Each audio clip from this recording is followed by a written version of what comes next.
about Jesus' life? Was it historical? Well, there's so much evidence of this. Extra-biblical historians, people like Josephus, who was a Jewish historian, Tacitus, who was a Roman historian, that describe the life of Jesus and talk about him in a contemporary sense. They're talking about people that have seen Jesus, known Jesus, and they write historically about Jesus of Nazareth. A couple of scholars I want to just highlight what they talk about Jesus, what they say about Jesus' life. And these are not just mainline Christian scholars. Bud Ehrman says this. He says that the crucifixion of Jesus by the Romans is one of the most secure facts we have about his life. Historian Gerd Ludemann says, Jesus' death as a consequence of crucifixion is indisputable. New Testament scholar Marcus Borg says this.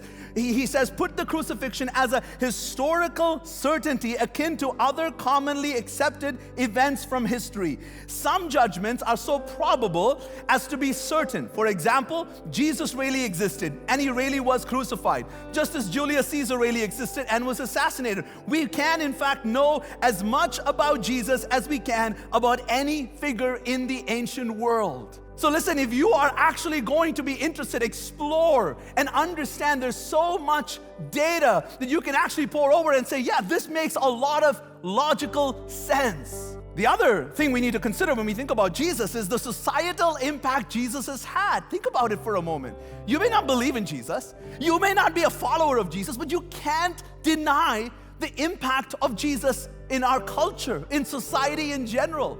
2,000 years after his life.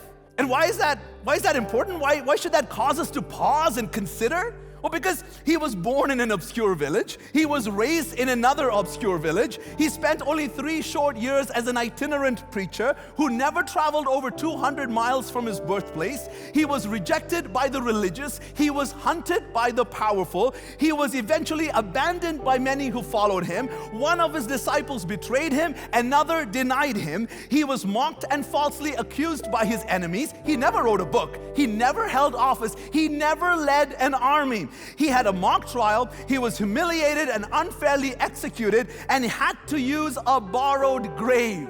How is it possible that some Jewish guy that lived in Palestine 2,000 years ago with this bio, with this resume, is still having an impact in the world we live in? Makes you pause, makes you consider. There must be something to this.